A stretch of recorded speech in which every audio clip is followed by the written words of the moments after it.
If you're just starting your adoption journey, you might be struggling to understand when is the right time to do your home study. And you might just want an overview of the entire process so that you know how to best deploy your time and your resources. Well, that is exactly what we're going to cover in this episode. In this episode, we're going to talk about the right and the wrong time to do your home study, as well as the different components of your home study so that you can make sure you're ready when that time comes.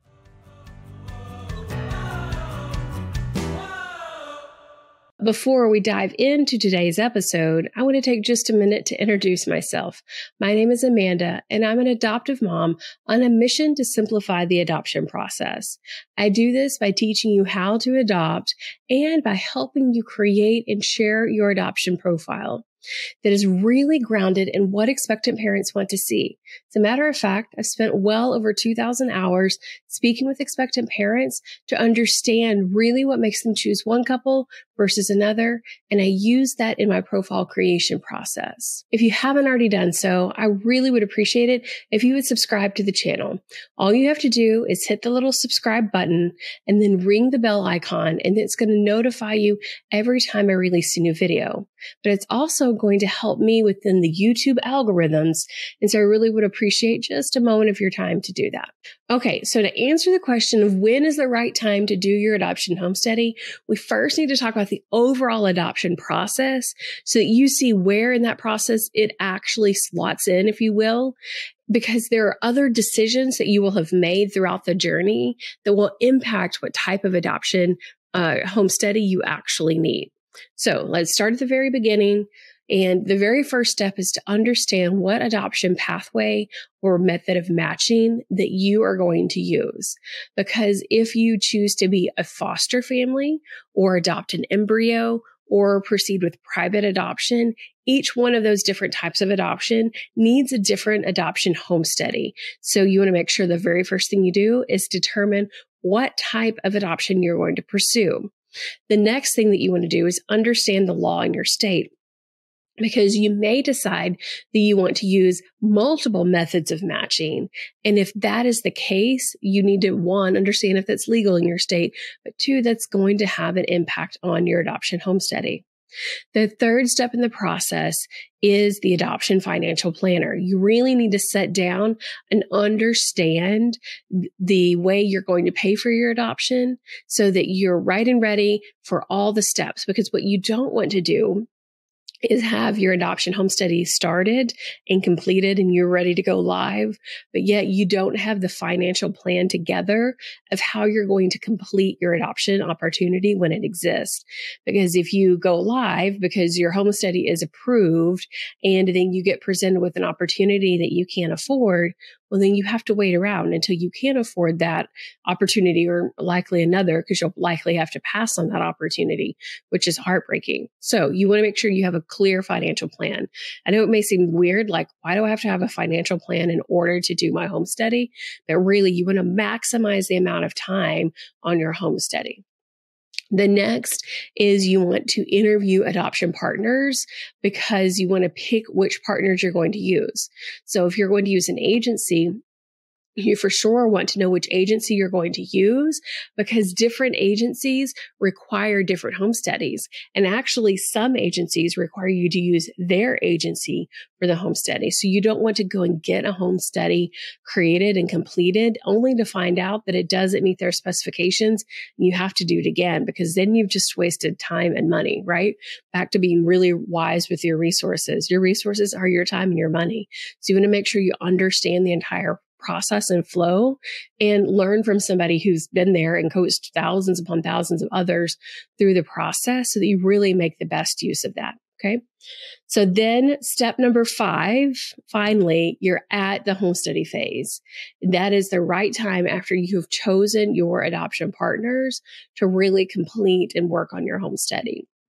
We'll come back and talk a little bit more about that, because for all of you type A'ers out there, want to know what comes after step number 5, so we can kind of complete this chapter, if you will.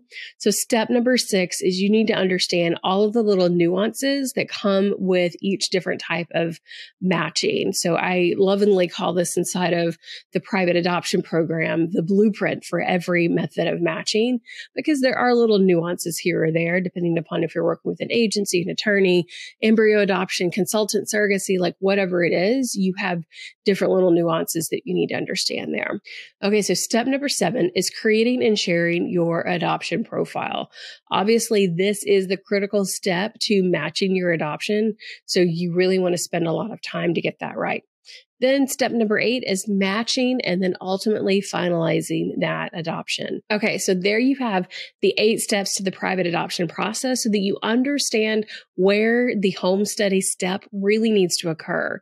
And so to answer the question of when is the right and the wrong time to do your adoption home study, you definitely want to do it after you have picked your method of matching, understand the laws in your state, have your adoption financial plan ready so that you know how you're going to actually ultimately fund your adoption, that you've picked your adoption partners, especially if you plan to work with an agency, then they are going to have restrictions, more than likely, on what home study provider you use. And then it's time to do your home study. Okay, so there are 3 reasons why you want to stay focused on doing your home study at the right time.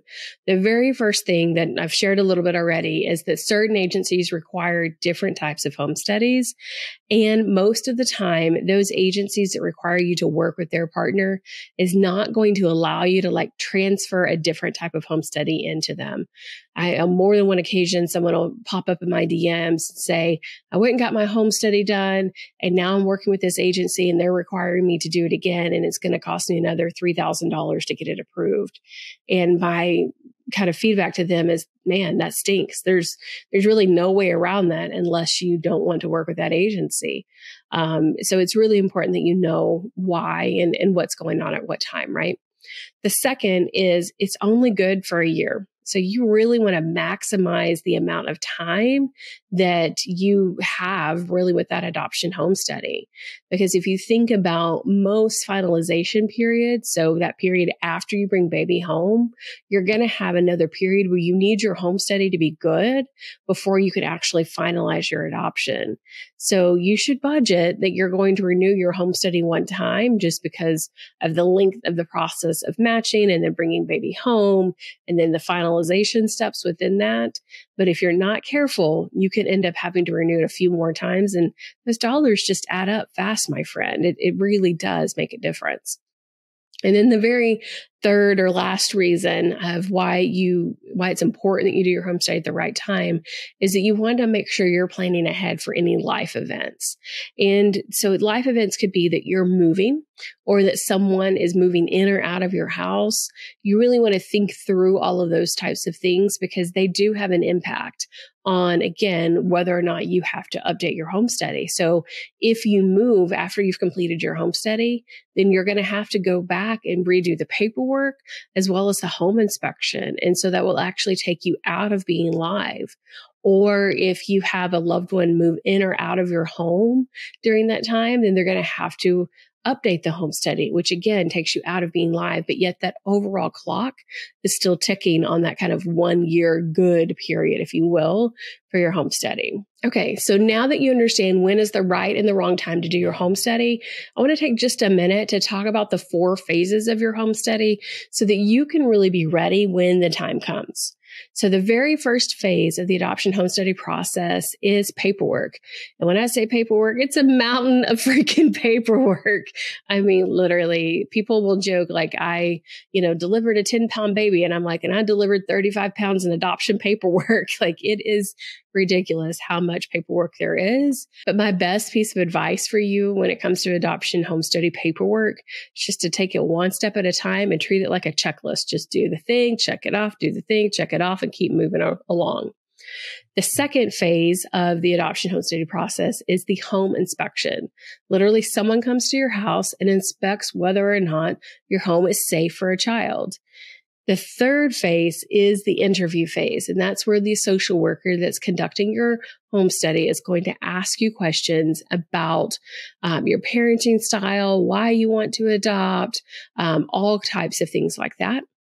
And then the fourth are post-placement visits. And so this is that period after baby comes home, but before finalization, where your home study worker, your social worker is going to come in and talk to you about how everybody's settling in and how is life with baby, because all of those types of things need to go in that kind of final paperwork that they submit to the court to recommend the finalization of the adoption.